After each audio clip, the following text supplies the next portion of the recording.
Hey guys, what's going on? Um, Coming at you guys with another full video. Um, the last full video I made was unfortunate. You guys should really go watch that. I think a lot of people need to watch that and really listen to that. But anyway, we're here with a whole nother video. So, as you guys just saw, I do not have the pink We the People frame no more. I did not get rid of the We the People frame, guys. I still have that. But if you guys don't know about the Garo Martyr frame, it is the lightest chromoly frame ever made. I think it comes in at 3.1 or 3.2 pounds. It's really light, and it has not welded brake mounts, but it had removable ones, because this is aftermarket frame. So it's a brakeless look. It's a clean brakeless look, which is nice for street. And guys, it's lightweight. Now I need a top cap, so I won't be able to put my lightweight forks on yet. I have a old pair of the original Primo forks. One of the first ones that they came out with. They were really light. They were one of the lightest forks out at the time.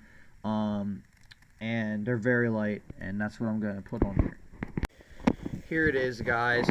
So we're going to have to, the chain is too short. I took it off of the frame I was just running. This has a long back end, guys. If you don't know the Garo Martyr frame, it does have a longer back end. I kept the Colony Wasp hub in the rear, of course. As you saw, I kept my Alienation front rim as well. So guys, the plan is to get this bike finished. Different chain, different top caps so I can put my other forks on. I want to get different grips, red ones, and I want to put my red sprocket on eventually. I need to get spacers for the bottom bracket.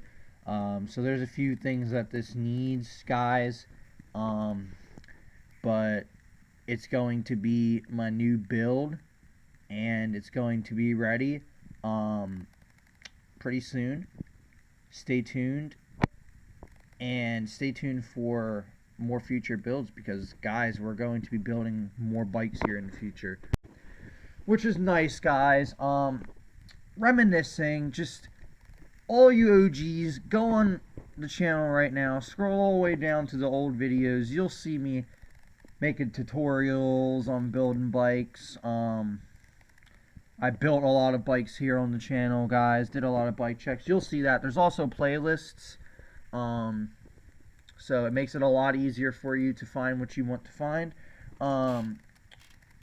But yeah, here we've got the Wasp.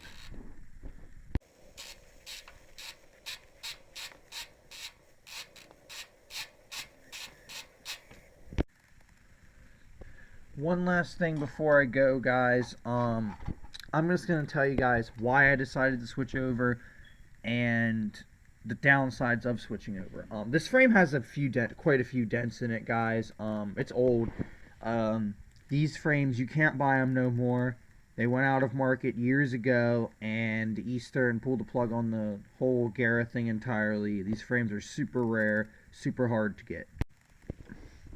So now, that's really the only con. Other than don't have a seat clamp for it, and you can't get the seat clamp for these frames no more. So we're going to have to do what I did back in the day, stick a tire in there, some rubber from a tire. But anyway, guys, why did I do it? Well, I like the lightweight that this bike is when it is built. I've had it built up with multiple different setups, and it was all lightweight, mainly because the frame is super light. And I wanted to go black and red because that's my favorite color combo. I really love black and red. They go together so nice. And I'm going to have a black and red bike. So stay tuned, guys. for this build and future builds. We're going to be doing a restoration on a vintage mongoose, so stay tuned. Peace.